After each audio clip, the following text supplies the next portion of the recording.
What if the quietest voice in the Carter White House was actually the one running it? And what if the 77 years of handholding on a porch in Plains, Georgia, were not a love story at all, but the last still frame of a very long argument almost no one was allowed to hear? If you like stories like this, quiet, real, and a little uncomfortable, tap that like button, subscribe, and share it with someone who needs to hear it. The bell is right next door. It takes half a second and it actually keeps this small channel alive. Now flip the photograph. Forget the porch. Forget the wheelchair in the Atlanta church.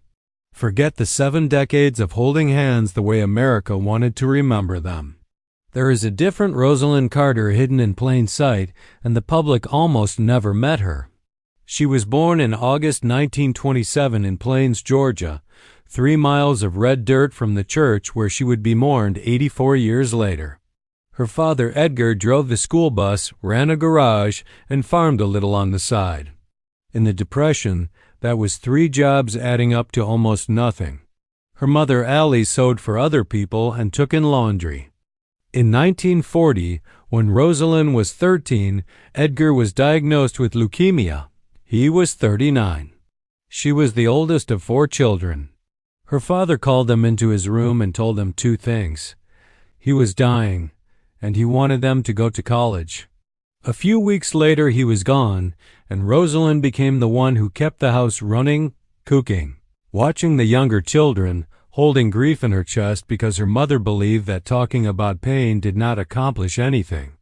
Look at what that house produced, not a fragile girl. A competent one. A girl who learned the math of being useful. If she worked hard enough, nobody would look too closely at what she was feeling. Being useful was the only currency a girl in Plains actually had, and she learned to want out. Out looked like Annapolis. Her best friend was Ruth Carter, whose older brother Jimmy was stationed at the Naval Academy. Rosalynn saw his photograph in Ruth's bedroom, and by her own later telling, given long after she became famous, so weigh it the way you would weigh anyone who has had time to make themselves sound better. She thought about him more than a 16-year-old probably should have. In July 1945, Jimmy came home on leave to a movie. Rosalynn was 17. He was 20. That same night he told his mother he had just met the girl he was going to marry. By Christmas he proposed. She said no. That refusal is the single most underreported fact in this entire marriage. She was 18. A midshipman was asking her to leave the small town that was suffocating her, and she turned him down because she had made a promise to a dying man to finish college. And she was in the middle of keeping it at the junior college in Americus, Georgia.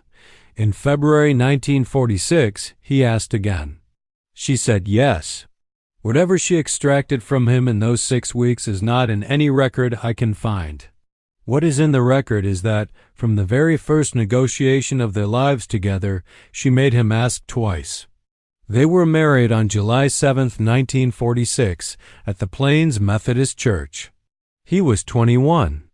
She was 18. The honeymoon was a week at Chimney Rock.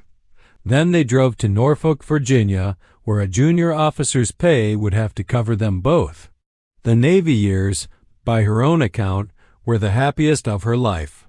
Norfolk on battleships, then Honolulu, then New London, then Schenectady. 3 sons in 5 years, Jack in 1947, Chip in 1950, Jeff in 1952, each one born in a different state. He was at sea constantly. And here is where most people get the story exactly wrong. His absence was not the injury. His absence was her freedom. She ran her own household in cities where nobody knew her father had died broke, where no mother-in-law lived down the road, where she made every decision about money, children, doctors, and housing alone because there was no one else to make them. She had built exactly the life the 13-year-old had been promised she would never get. Then, in the spring of 1953, Earl Carter was diagnosed with pancreatic cancer. Jimmy went home to Plains that summer and stayed.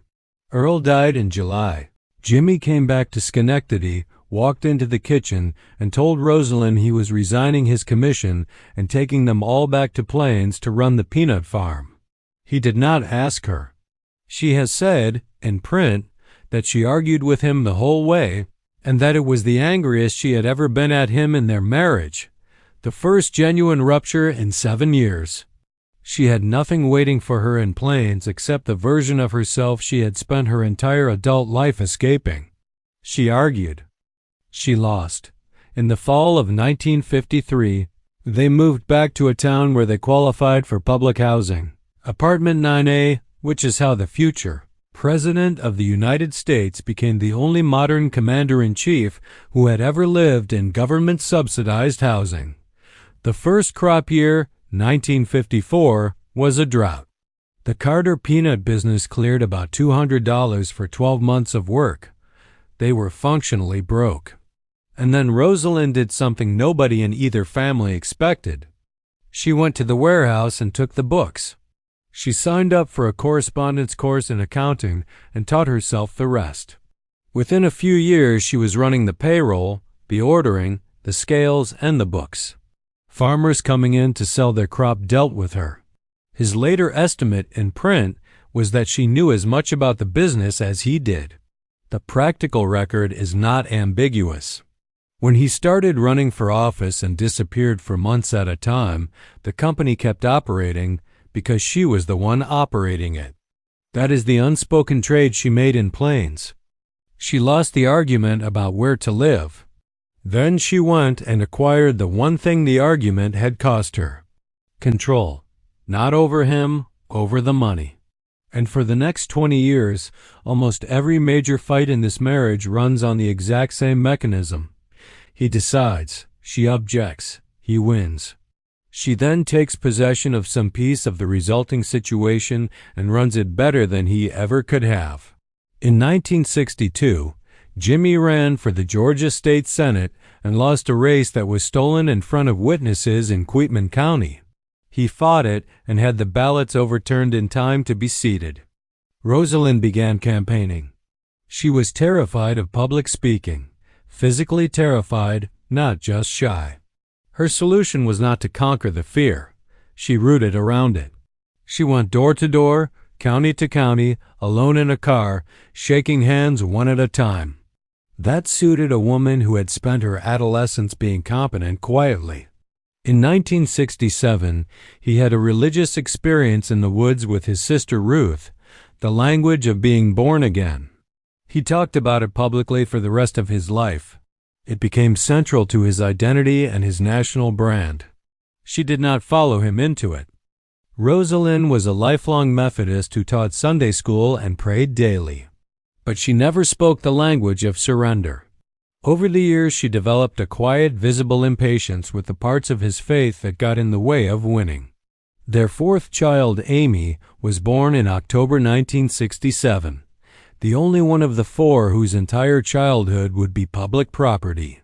By 1976, the Carters had built a two-headed campaign. Rosalynn traveled separately, on her own schedule, with her own staff and her own map. Reporters gave her a nickname that was meant as a compliment about a soft exterior. She never corrected it, because a reputation for softness is extremely useful when you are the one deciding which states get worked. Then in the White House, she took an office in the East Wing and ran it like an actual office, staff, memos, a portfolio. She began sitting in on cabinet meetings, taking notes off to the side, saying nothing in the room and a great deal afterward. They instituted a weekly working lunch where she came with items. She could not chair the President's Commission on Mental Health because a 1967 federal anti-nepotism statute blocked her. So she was named honorary chair and did the work anyway. Now, and I want to slow down here for a second because we just crossed over 1,500 words of Rosalynn Carter's life.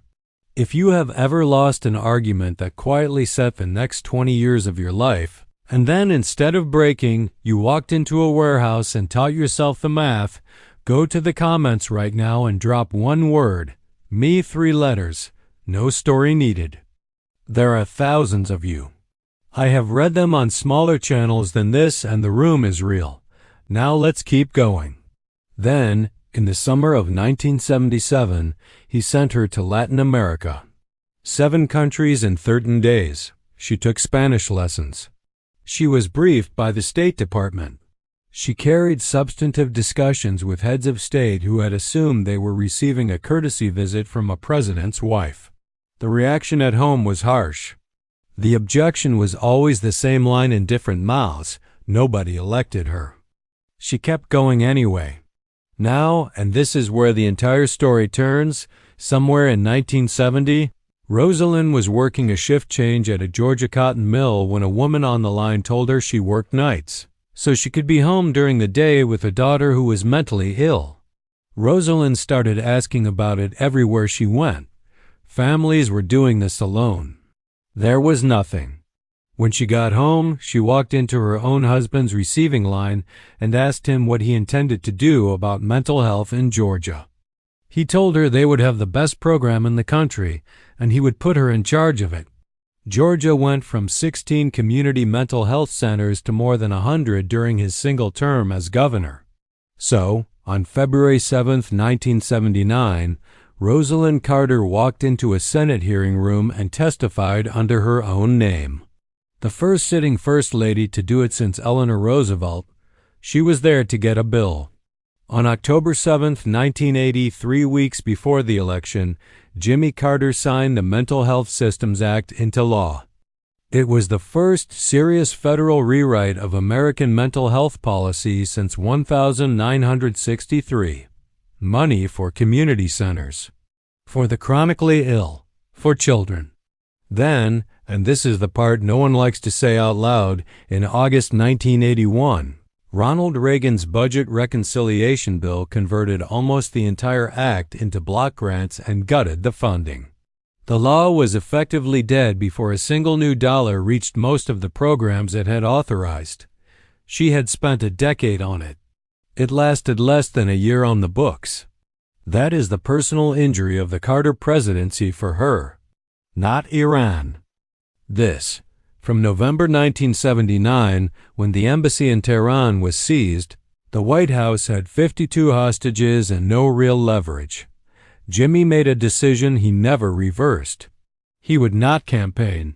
He stayed in Washington and treated the crisis as a thing to be solved rather than a thing to be survived politically. Rosalynn thought he was wrong. She said so. She was overruled. She went out and campaigned in his place in a season where every stop meant answering for a failed desert rescue and a hostage count that never moved.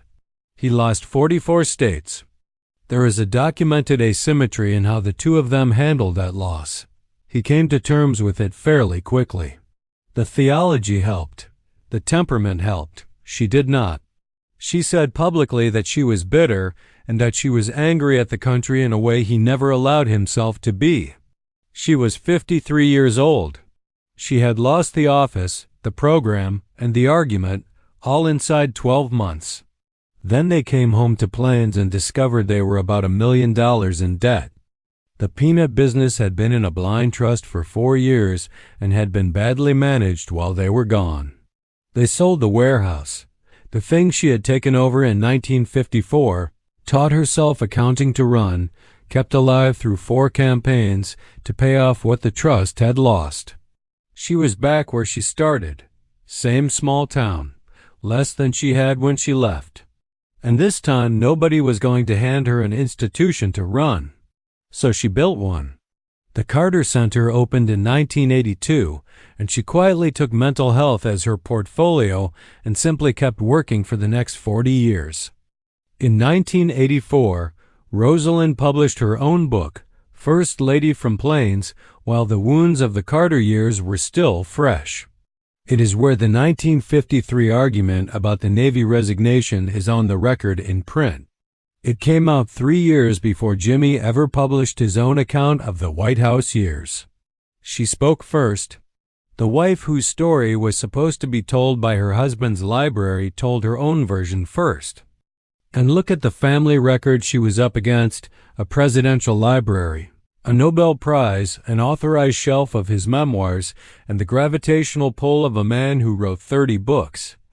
She wrote her own version, and she put her name on it first.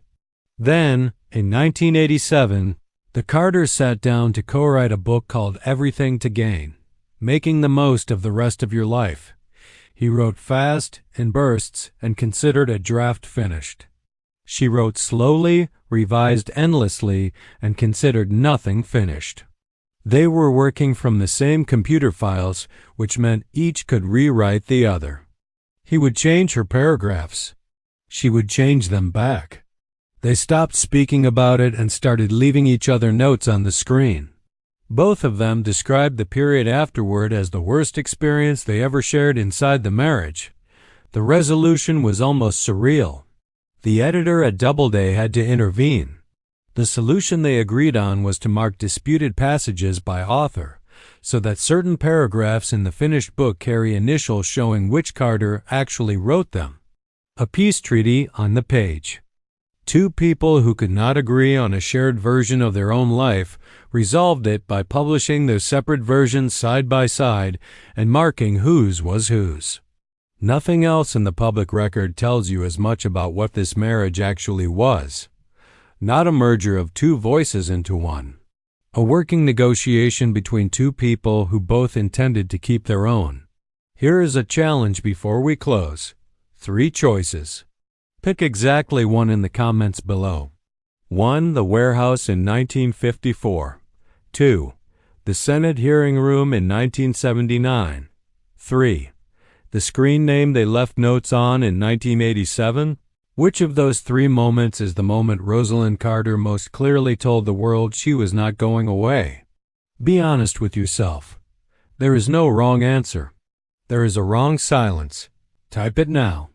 She went on to found the Rosalynn Carter Institute for Caregiving in 1987 at Georgia Southwestern State University, the same junior college in Americas where she had been keeping the promise to her dying father back in 1940. She built fellowships for journalists covering mental health, which is to say, she spent decades quietly training the very people who would write the coverage of mental illness in America.